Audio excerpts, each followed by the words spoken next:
Добро утро на сите предавачи и гости на денешниот втор ден од научната конференција Вакцините во 21 век, предизвици со кои што се соочуваме.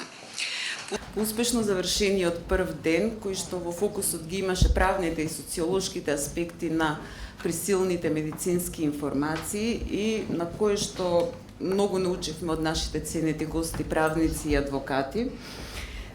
Значи, за кршењето на законите, за дискриминацијата на која што се подложени нашите деца од страна на државата. На денешниот ден, втората сесија ја има во фокус медицината базирана на докази во употребата на вакцините, каде што ќе ги разгледаме медицинските и етички дилеми кои што произлегуваат од задолжителноста вакцинација. Оваа сесија, значи, како што реков, носи заеднички наслов медицина базирана на докази во употребата на вакцините, затоа што целта ни е првенствено да дознаеме дали науката има доволно докази и издржани докази за ефикасноста и безбедноста на вакцините. Живееме во време на информатички бум, каде што мноштво проверени, но и непроверени информации доаѓаат пред нашите очи. Ние како родители ја бараме вистината, а вистината можеме да ја осознаеме преку научни докази и факти. Вистината исто така може да се осознае и искуствено. За тоа можат да посведочат бројните сведоштва на родители чии деца после употребата на вакцината останале оштетени трајно. Ние како здружение превзедовме одговорност да ги собереме тие нивни потресни сведоштва и како еден моќен доказ за безбедноста на вакцините. Процесот се уште тече, значи таа анкета се уште е во тек, затоа што бројот на сведоштва на овие родители не е воопшто мал. Напротив, станува збор за стотици фамилии кои што останале, да кажам, од една страна децата им се оштетени од вакцини, а од друга страна тие родители се препуштени самите на себе, без соодветна грижа за здравието на нивните деца од страна на државата, без фонд за обештетување од повредите од вакцина и без разбирање од здравствениот систем. Тука сега би прикажала дел од резултатите од спроведената анкета. Вкупно досега имаме 502 родитела кои што ја пополниле анкетата и во неа 332 родитела не забележале несакана реакција од вакцините и тоа е 66% од вкупно изјаснетите. 92 родитела, односно 18%, забележале некаква несакана реакција, но не ја пријавиле на здравствените власти и тоа е 18% од родителите. 73 родители забележале несакана реакција, тоа е 14%, ја пријавиле кај здравствените власти, но таа не била евидентирана.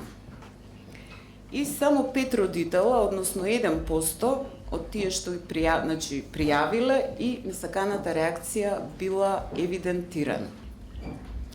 Ако ги издвоиме, значи само тие што забележале некаква несакана реакција кај своето дете, резултатите во проценти излегуваат малце поинаку. Испаѓа дека половина од родителите воопшто не ја пријавиле таа реакција кај здравствените власти. 43% ја пријавиле, но не била евидентирана и само 3% пријавиле и била евидентирана. Кога станува збор за сериозни несакани реакции кои што имаат трајни последици, ќе видиме дека половината од нив, значи сивото поле, се должи на дитепер вакцината. за кое што знаеме дека долги години се увезуваше кај нас и се продаваше нерегистрирана, непроверена, непрепорачана од Светска здравствена организација и од нереномиран производител. Зашто група на родители во 2014 година поднесе кривична пријава до основното јавно обвинителство против непознат сторител во Министерство за здравство за трговија со нелегални и опасни супстанции. Пријава која што и до ден денес не е процесуирана во основното јавно обвинителство. Понатаму можеме да видиме дека 1/3 од деца кои што останале со трајни последици се должи на МРП вакцината и 9% на хепатитис Б. Ако овие резултати ги распределиме по години кога овие несакани реакции се случиле на децата, ќе видиме дека пикот, значи 2012, 2013, 2014 година се поклопува баш со нашата кривична пријава за нерегистрирана дитепер вакцина која што се даваше на децата. После тоа, од 2015 натаму, се воведе петтовалентна вакцина, каде што дитепер беше вклучено заедно со полио и со хемофилус инфлуенце и веќе е ацелуларна, што дава помалце несакани ефекти. Но не сите деца ја добиваат таа петтовалентна, односно дел од нив се уште ја добиваат дифтекок вакцината дитепер со целуларна, односно со цел внатре вирус. И на последниот графикон, каде што се додадени и појавата на аутизам, значи годините кога е аутизмот регистриран од страна на родителите или диагностициран од здравствениот систем, ќе видиме дека повторно се поклопува 2014 година и има најголем број на регистрирани случаи на аутизам.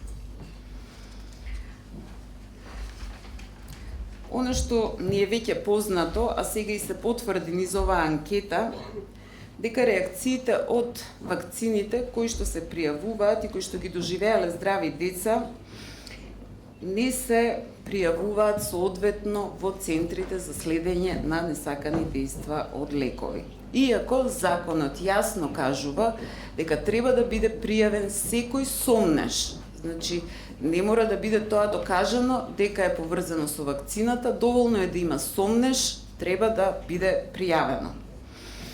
Постои страф или немарност кај здравствените работници да ги пријават овие реакции, иако во законот е предвидена глоба од 6 до 10.000 евра за секој здравствен работник кој што нема да пријави несакана реакција од лек. И сега јас само да направам една споредба. Ако го отвориме упатството на производителот на МРП вакцината, ќе видиме дека во клиничките испитувања многу често, што значи еден пациент, најмалце еден пациент од 10 кои што примиле вакцина, доживеале некакво несакано дејство. И еве многу чести несакани дејства се црвенило на место на инјектирање, треска и слично. Чести се повеќе од 1 на 100 вакцинирани пациенти. Имаме податок дека во текот на оваа година се вакцинирани скоро 38.000 пациенти со МРП вакцина. А нашите здравствени власти кажуваат дека имаат само неколку добиени пријави за несакани реакции. Ако го видиме извештајот за 2018 година од Институтот за јавно здравје, ќе видиме дека за МРП вакцината се пријавени лани само 2 несакани реакции. Го нема апсолутниот број на вакцинирани, значи не можеме да извлечеме процент, но еве да претпоставиме дека половина од бројката оваа година, 38.000 оваа година се вакцинирани, да претпоставиме дека лани 19.000 се вакцинирале.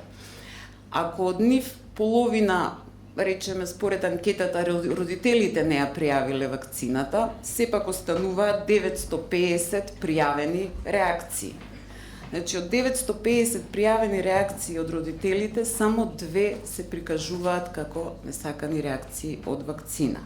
Што значи дека 99,8% од пријавените од страна на родители реакции останале непријавени во центрите за несакани дејства. Како е во ЕУ, само кратко, ЕУ води да кажеме, посолидни статистики има. ЕУ вели дека несаканите реакции на медицински производи се причина за 197.000 смртни случаи годишно. Дека е 5-та најчеста причина за смрт во ЕУ. Значи, ова не е само за вакцини, ова е за сите лекови. И дека несаканите реакции на лекови се одговорни за 3 до 10% од сите приеми во болница. Значи, ова се податоци од ЕУ. Пациентите страдаат од несакани реакции од лекови и вакцини, но пациентите страдаат и од медицински грешки. И затоа Светска здравствена организација за прв пат оваа година го воведе Светскиот ден за безбедноста на пациентите, што беше през 4 дена на 17 септември. 134 милиони несакани настани годишно се случуваат кај пациентите во светот, од кои што 2,6 милиони завршуваат фатално. Уште што ви додала од овој слайд? Дека дури 4 од 10 пациенти се повредени во рамките на примарната здравствена заштита и во амбулантите. Во оваа примарна здравствена заштита и во амбулантите спаѓаат и диспанзерите за вакцинација. И дека 80% од нив можеле да се избегнат, а не биле избегнати. Овој слайд ќе го повторам од вчера, исто се прикажа, по години која е бројката на заболени од морбили. Ова е податок од билтените во Институтот за јавно здравје. Нешто не е логично во овој графикон, односно нешто не се вклопува. И кога некој податок не се вклопува во општата слика, нели почнувате да барате одговор зошто е тоа така. Дали масовната вакцинација на деца оваа година, 38.000 вакцинирани, како последица од присилата што не ги примаат децата во градинка и во училиште, е причина за оваа висока бројка. Ние не знаеме, бараме одговор. Дали живата вакцина, значи живиот причинител во оваа вакцина, успеа да зарази дел од децата и од нивната околина? Дали неспроведувањето на карантинот по болниците, каде што најчесто се заразуваат децата, е причина за оваа висока бројка? Дали податоците се вистински? Многу прашања, немаме одговор.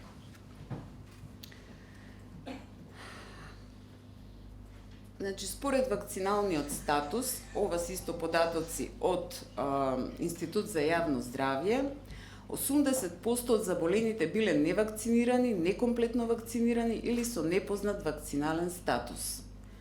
Возраста, значи 45% се над 30 години. И од вкупно регистрираните случаи, само 1/3 се лабораториски обработени. И јас исто тука ќе се запрашам дали е ова медицина базирана на докази, кога вие прикажувате 2000 заболени пациенти, а само 1/3 ви се лабораториски докажани.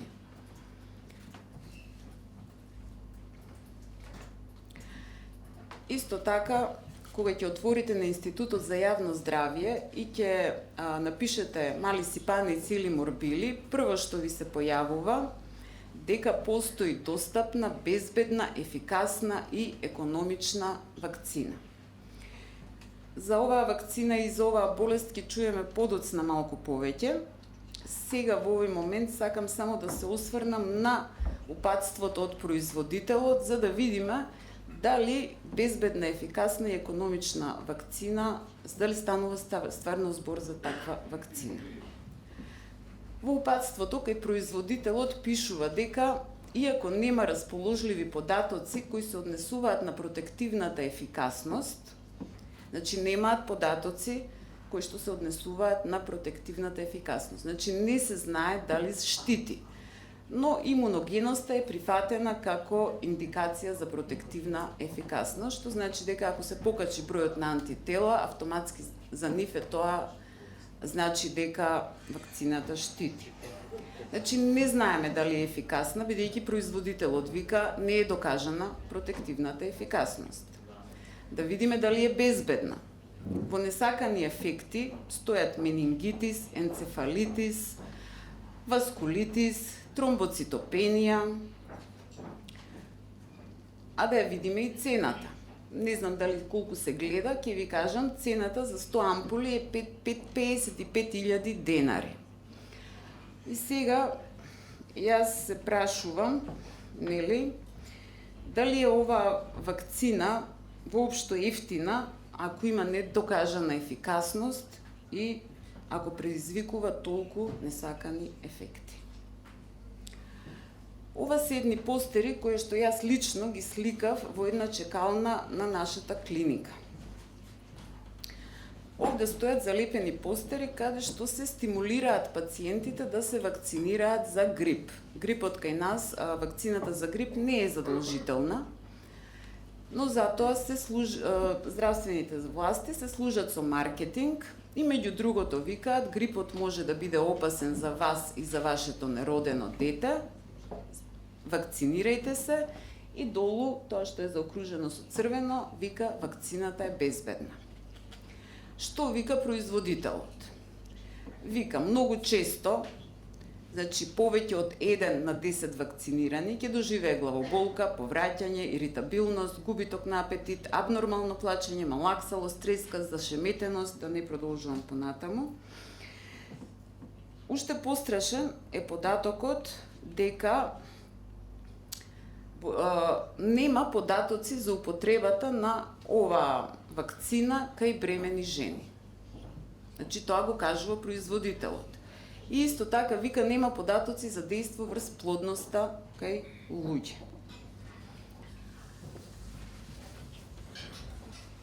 Дали болеста и здравието треба да се гледаат низ призмата на бизнисот? За ова одговор ни дава Светска здравствена организација, која што вика дека, односно разработува нови бизнис модели за зголемување на пазарот на вакцини. Овој бизнис има рапиден раст, значи овој бизнис носел промет од 5 милијарди долари во 2000 година, што расте до 24 милијарди во 2013 година. Се очекува глобалниот маркет на вакцини до 2025 да постигне 100 милијарди долари. За да го остварат овој бизнис план, Светска здравствена организација предлага да го превземат моделот на фармацевските компании и да вработат своји продажни представници кои што ќе вршат маркетинг кај докторите за вакцините. Ево го, значи да превземат фарма-лайк модел. А јас пронајдов една студија која што испитувала кои се ефектите од маркетингот и рекламирањето на вакцините кај педиатрите. Оваа студија е објавена 2014 година и резултатите велат дека половина, односно 50% од педиатрите изјавиле дека редовните посети на продажните представници влијаат врз нивните препораки за вакцините. Студијата исто покажала дека 33% од родителите одлучиле да ги вакцинираат своите деца откако ги прочитале постерите, картичките и брошурите кои што ги нашле по чекалните. А исто така предавања организирани од страна на производителите на вакцини и спонзорирањето на докторите отвараат етички прашања кај 37% од докторите, додека 27% изјавиле дека сигнификантно се засегнати од овие маркетинг стратегии. И уште само ова би го прикажала, ние во Македонија постои правилник упатство за начинот на огласување на лековите и медицинските помагала. Во тој правилник се вели дека огласувањето се врши преку давање информации за лекот, кои треба да бидат вистински и научно докажани. И дополнително, вика, преку оглас за лек, односно медицинско помагало наменето за широката јавност, не треба да се користат информации кои што можат да го наведат пациентот дека лекот, односно медицинското помагало, нема несакани ефекти, лекот е добар да се зема дури и кога нема знаци на болест, односно дека го подобрува здравјето, но точка 10 од истиот член вика: забрането е да се пропагира, да се зема лекот, односно медицинското помагало кај лица, освен, значи, медицинското на лица ќе биде нарушено, освен, значи, ако не го земаат, нивното здравје ќе биде нарушено, освен во случај на соопштение и кампањи од Министерство за здравство. Значи, на Министерство за здравство им е дозволено да вршат кампањи и да пропагираат употреба на лекови, дури и кај и вакцини кај здрава популација. Ова беше воведот во втората сесија.